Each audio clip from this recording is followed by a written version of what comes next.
Welcome to the Be Strong Show.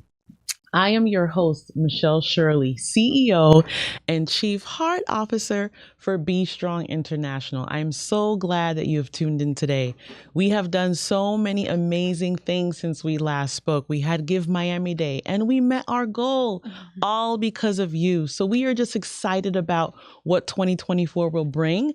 I want to let you know that we are continuing to do incredible work in our communities, serving families, serving married couples, children, all about love, relationship development, and what we've trademarked as heart skills. And we'll let you know more about that in 2024 because we're coming in hot in 2024. Today, I have an amazing guest. I have the CEO of Radical Partners. If you don't know who they are, this is the show for you today to gain insight, to gain knowledge, to hear some brain power from the CEO herself, Joan Godoy. So welcome to the show, Joan. Thank you, Michelle. I'm so excited to finally be sitting here because I know there's a lot of predecessors that have been here. So thank you for having me. No, I'm really, first of all, let me just say thank you for the way in which you've even helped Be Strong expose our social yaks game to the community. At the underline, right? Yeah. It was pretty amazing. I found out later that Mayor Kava played our social yaks game. So we were just like, with strangers on the street, which is even better.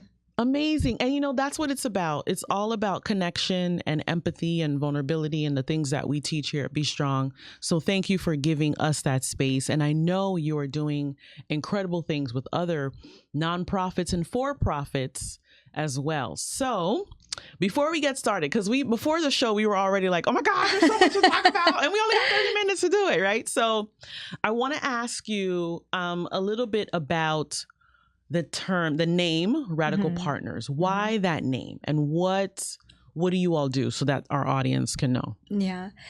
So we oftentimes hear that there's power in language, right? And I think these are two very powerful words that they have a different meaning to different people. So radical, when you look it up on the dictionary, is something that's important, right? It's something that is going to be transformative and like a sustainable and relevant change. And then there are some people that have politicized that word. But to us, it means how do we work on what really matters and what needs to happen for that transformative change to happen? And then the word partners right next to it, the importance of never doing it alone, right? So how can we be the people that we do things together that are going to basically leave transforming or more sustainable change wherever we go. Yeah, I really love it. It's so catchy, but yet I still feel like there are segments of our landscape and the sectors that don't know what you do. So talk about what you do, because I called you literally on vacation after a post that I saw you had, and I'm like, Joanne, what? Mind blowing. And I love being around you because the brain power that you have, you, Rebecca, some of the key leaders in our city, it's incredible to see the way you all think and what you're actually doing to drive impact and change. And so talk about what it is that you do and who you offer these services to. Thank you, Michelle. So you're not the first one that says this, right? Because we understand and now love the fact that we are complex.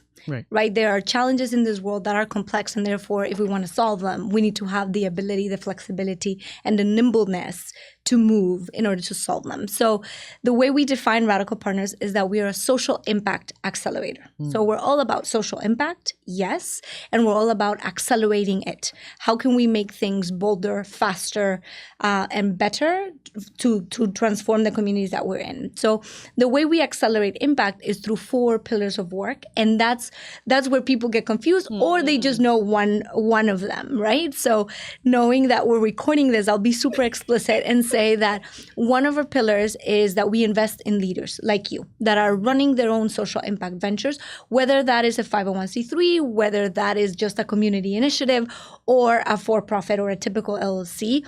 For the benefit of the community, we want to invest in you. So we have leadership development programs there that we offer to the community. The second one, referring to the event that you were talking about with Social Yaks, is how we engage locals. And we develop, design, and promote campaigns to activate locals, whether that is go out, take the census, go out to vote, without any political intentions more than just giving you the power of having your power back. And my favorite initiative is called the 10 Days of Connection. So once a year in May, we encourage everybody in Miami and beyond to connect with someone across a line of difference, whether that is a political difference, a religious difference, an age difference, an income difference. So that's our second pillar. The third one is that we co-create solutions.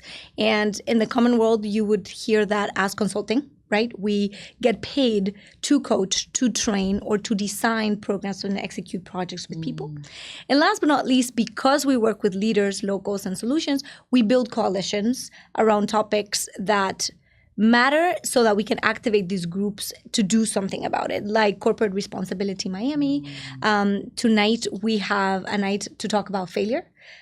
So the typical three panelists, right, instead of saying how amazing they are, they tell us about their worst mistakes. So those are some of the things that we do. And we do all of that so that we can together transform our communities. I love that. I love the space for the vulnerability to share failures, because I think people see key leaders at the top and they're just like, oh man, I'm sure they got the resources and the access and the help, and they don't know the story, right? And we all have a story, right?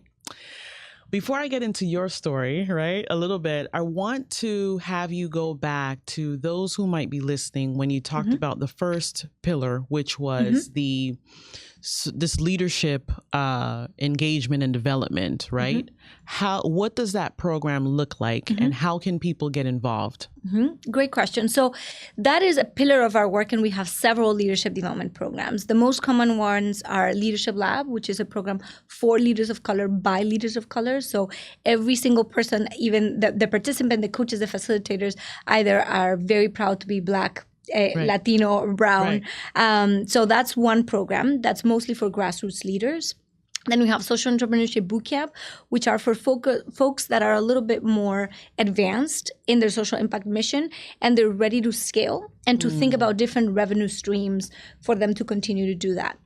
But we have other opportunities that are free to the community right now through the Miami Foundation and a support from Wells Fargo. We are offering free office hours with grant writers, lawyers, accountants that every single nonprofit in Miami-Dade can have access to. I think you need to say that again. Free. The word free. Yes. I don't think people know about this. Yes. So if you are in need or in want of more development, not only for you as a leader, but for your staff, you can go to www.radical.partners. And in the leadership development tab, you will find Miami Open for Business. So once you sign up, you will be getting a monthly email that tells you what are the virtual workshops that you can attend, and this menu and this plethora of coaches that are available to you at no cost.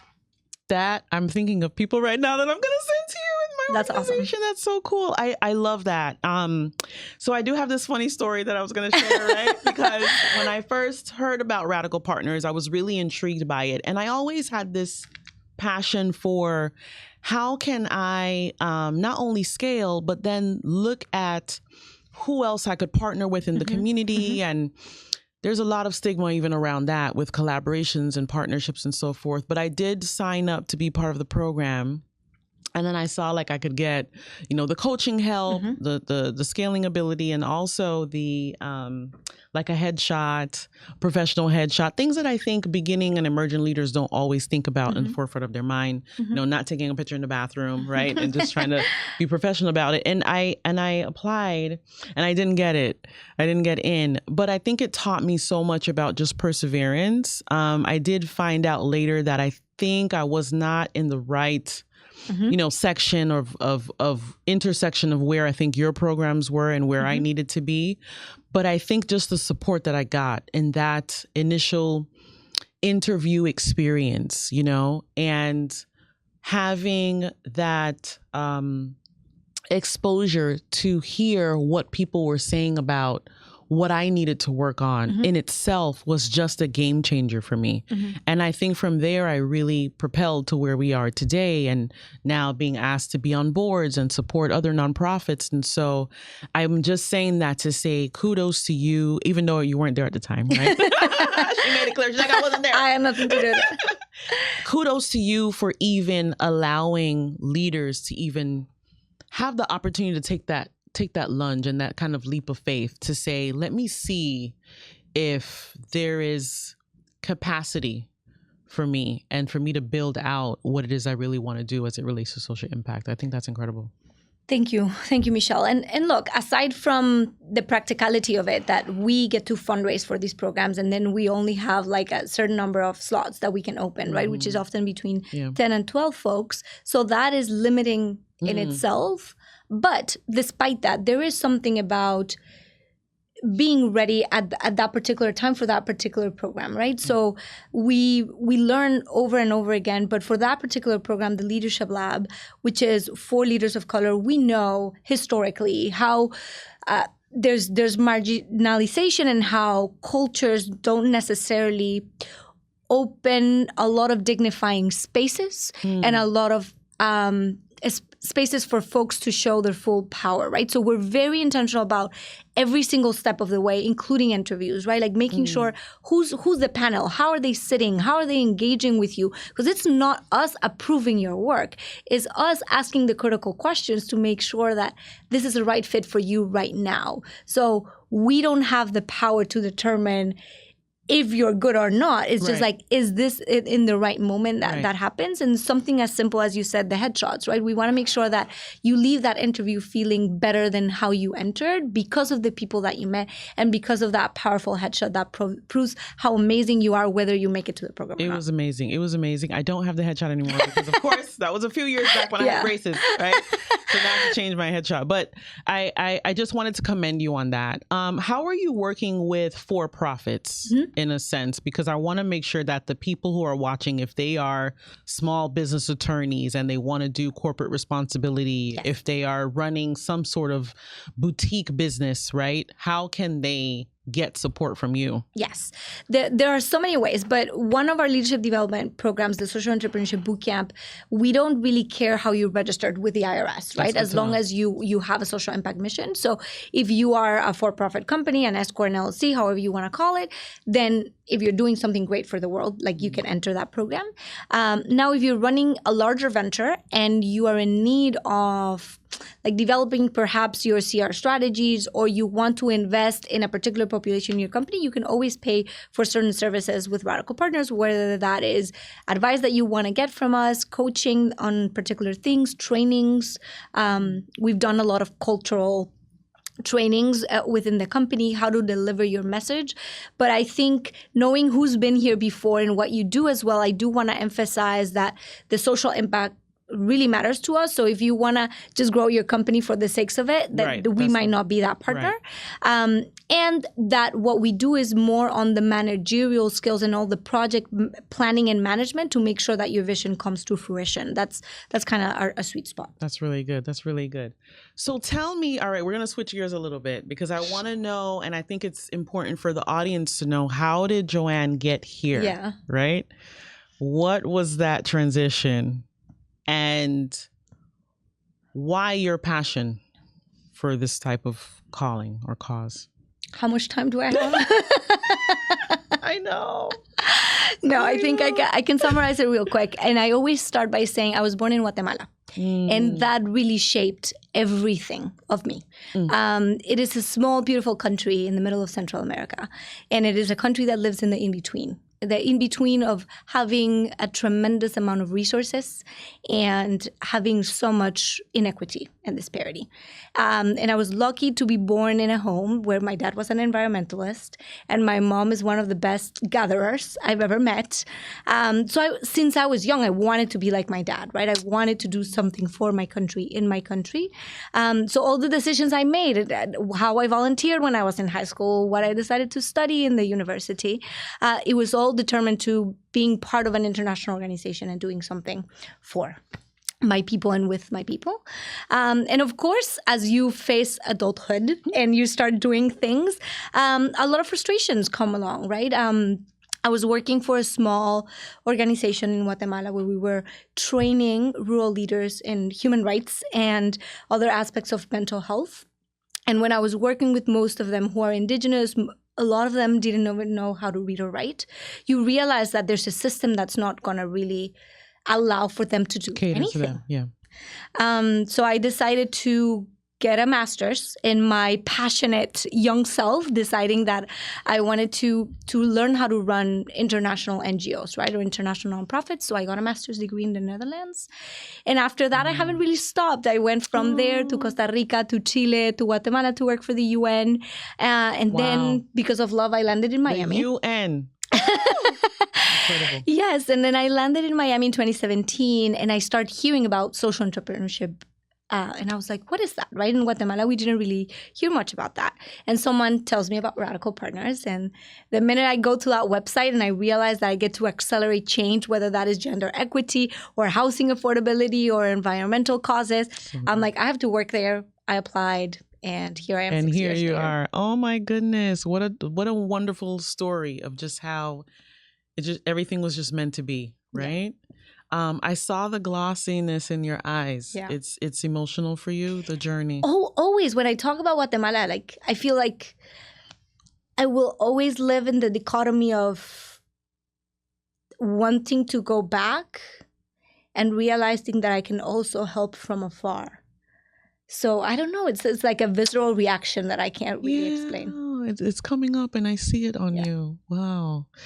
I'll be definitely praying that things align so that you can leave a legacy of being able to do both and doing both extremely well. And I'm sure your parents would be and I think proud. Miami is such a great place for that, right? So it's funny how I never ever dreamed or wanted to live in the United States, and I find myself in this very strategic geographical location that allows me to have access to world-class work and dollars and budgets and be so close to home and so close to the Latin American region in Miami and physically as well. So I think I am where I'm meant to be. Yeah, I definitely think you are. And as I sit with you and hear the full scale of what it is that you want to do, I'm thinking of ways like, we got to get you money. We got to get you money to support this, because I don't know if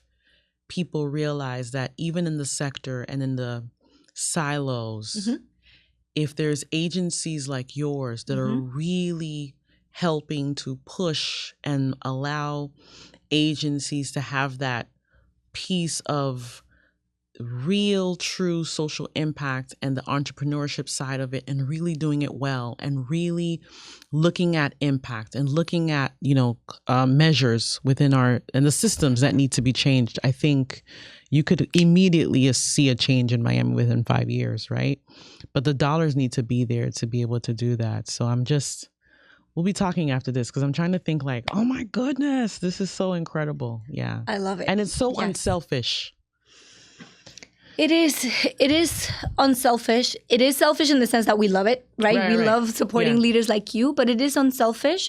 And if you ask me, very realistic, right? Like if we really want to transform the causes of the issues that we're trying to solve, we can't do it alone. No nonprofit can do it alone. And the reality is that most of us started doing the work because we are so passionate about it. And only a few of us have had the luck to know how to strategize around it, right? You're seeing people that are running companies because they've studied an MBA or because they learned from their parents. But running a nonprofit, first of all, there isn't a career that you can study, right? Because even the master's I got doesn't exist anymore. So there's something about being realistic. Like, yes, you are passionate. Oftentimes you are operating from a lived experience, but do you know how to run a team? Do you know how to budget for this? Do you know how many resources do you need? Do you know where you want to go? Oftentimes we do not know. Yeah. So Radical Partners aims to do that on the nerdy side, but on the other side, it is lonely. And you know that it is exhausting to run a team that is serving people and the trauma that's intertwined in the work that we do. I know. So sometimes the leaders just need us to hear them out for 30 minutes and give them a hug and tell them, you're doing a great job. Thank you, and keep going. I see you, right? Yeah. We're not going to cry today on the show. Well, I'm crying already. So you're welcome to join me. It's important. It's what you said is so important for leaders. It is a very lonely place. And a lot of people, including myself, become transformed through this work. The traumas are very real. The restrictions from donors are very real. The grants cycle and the game and the trying to pay people to even stay within the organization when you're competing against for-profit entities that offer $20,000, $30,000 more is real. And so helping leaders navigate through that, it's incredible. And I'm really hoping today that you get an influx of calls and support for what you were doing, because my poor husband and my pillow, right? For all the stories that I just share, because it can be overwhelming. It can be overwhelming. So thank you. Oh my gosh. And likewise. Yes. So, all right, we're going to move into social yaks. We don't even have a lot of time because I wanted to just, there's just so much here. Oh my goodness. But we got personal already, so we don't need to. Yes. So social yaks is our newest card game that we have released, and we are on a mission of this sort of connectedness where it's sharing stories and it's finding common ground, right? And it's unselfishly thinking of ways that we could support one another, right? We're hoping for a world where this becomes automatic, and the game is one of the tools in which we think that this could happen, or at least the start of good conversations around empathy and vulnerability. And so it's on sale, and we do have holiday specials. I want you to start with our first level here, polar bear level, break the ice. So let's learn more about you. Okay, this one's easy. It says, if you could learn a new skill, what would it be? I literally did some research this week because I want to get very good at graphic facilitation. I don't know if you've seen these folks that you're in a meeting and they're drawing with cartoons and synthesizing what's happening in the meeting. Wow. So that's something I really enjoy synthesizing and finding common ground in a meeting, but I do it in a very nerdy way. So I would love to have the ability to do it graphically with nice images that then you can keep the thing, and that will be your reminder of your notes, whatever. Yeah. So I hope I have the skills to draw too. That's good. I know, right? That's see. So cool. Yeah. Okay. Let's continue to break the ice just a little more. So there. Only me answer? Yes. I'm just, and the audience is listening to who Joanne is. Okay. It says, what are your hobbies and how did you get into them? Ooh, you have a hobby? Yes. I have to confess that it is hard for me to just do something because I want to do it. Oftentimes it has a purpose. But I would say physical activity, right? I enjoy running. So I've done 12 half marathons. I'm going for my 13th one, hopefully, in 2024. Now, did your toenails fall out? No. I hear stories of that, and it's just scary. Yeah, I think when you run a full marathon, things get a little bit more complex. But when you run half, I think it's the perfect challenge for you to be able to keep working and taking care of your kids if you have any, and to train. Okay. When it's a marathon, your life has to change. Okay. Wow. So that, I love dancing, mostly salsa and bachata. What? Do you teach too? Do you teach classes? I could, the very basics, right? Because I don't dance professionally. I just dance from the soul. Oh, that's so but cool. I can get along and get away with it. And doing yoga. So I think moving my body, and especially if there's nature and mountains, I really love that. Yeah, and especially the stress too of what you hear as a CEO. You're going through some similar challenges as well. So I think that's really great. Okay. Wow. All right. So we're going to move to our next level. This is so unfair, Michelle. Social. I know, but we don't have a lot of time and we want people to know who you are. I'll move faster. Okay. Name an interaction with a stranger you still recall. So it happened this morning, and some of the people here can yes, they can testify to it. But I love T-shirts. As I told you, I'm a very active person. I've always been a dancer, so I enjoy, or I feel like my best self when I'm wearing t-shirts. And I love positive messages as well. So it's become a thing since the pandemic that I wear my t-shirts even in professional settings, like the one today that says Christmas lights and human rights. And it oftentimes builds conversations in the elevators. I have one that says hi, be bold, say hi. Aww. But then today someone asked me like, so what do you actually think about war? About the war? And my answer was, which one? So that took us to go into depth of like the amount of information that media is throwing at us about one war in particular right now, when we know that there are so many. So yeah, I thank my t-shirts for it, and I'm constantly talking to strangers so cool. based on what it says. That's so cool. That's pretty cool. All right. Okay. So now I know when I see your t-shirts not to think it's strange.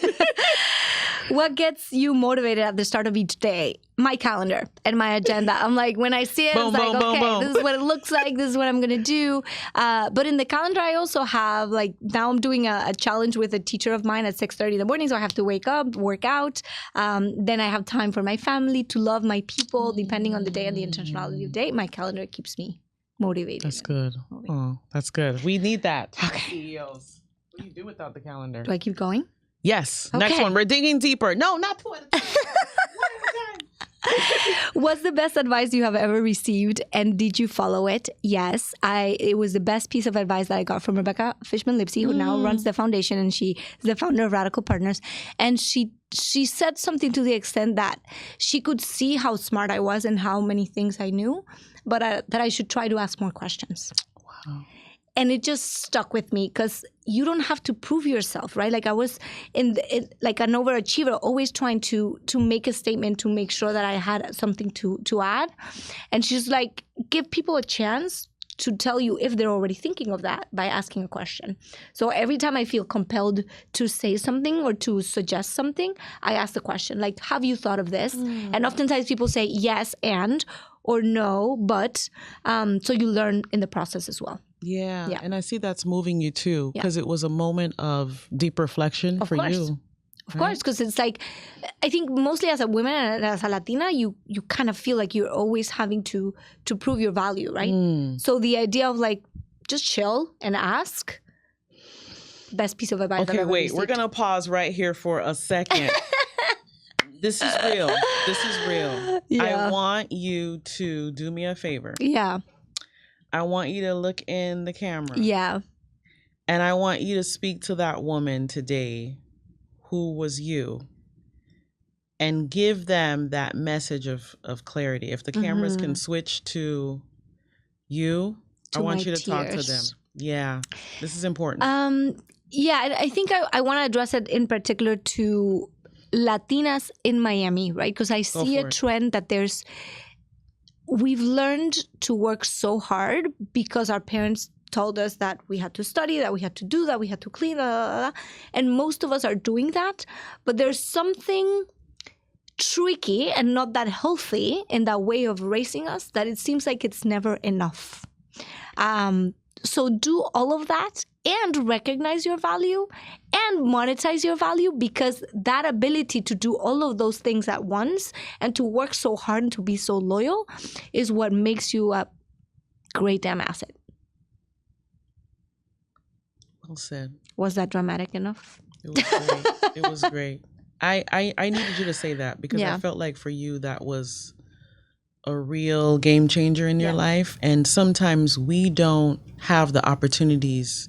We receive it and we act on it and we move in our spaces now with this new knowledge, but we don't get the opportunity to share that with others. And sometimes it's just right here, and we need to be able to share it and encourage other women everywhere, because we see it. We see them. We see them on social media. We see them doing so much. And still with the insecurities, and still with it's never enough. So thank you. Thank you. Thank you. And recognizing, I always like to recognize how I look, right? I see that my skin is definitely very white. And with that, I've had access to certain privileges. So if you are Latina, you do not look like me. Or if you're a Black woman in the United States, that is definitely applicable to you. So take whatever serves you. I love it. I love it. All right. We got a minute left. And I want you to read that, but I'm going to answer it for you. Okay. In my social circle, what do you think I'm most known for?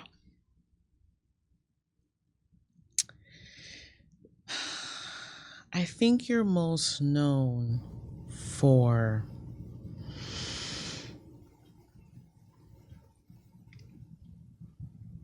I almost feel like it's a mix between being that person who's there to listen and ask really important reflective questions that will have your friends or people around you say, Joanne, you're just every time you bring me to that next level. You close the gap for me. You allowed me to see something that I hadn't seen before.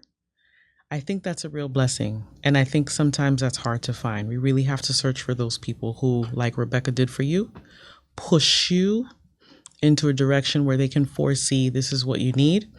I think you do the same. And I think it breathes into everything that you do. Yeah. So you're a special girl. I like lady. Michelle. And yeah, I think that's a great way to wrap it up and to bring it back to you, right? And the Chief Heart Officer.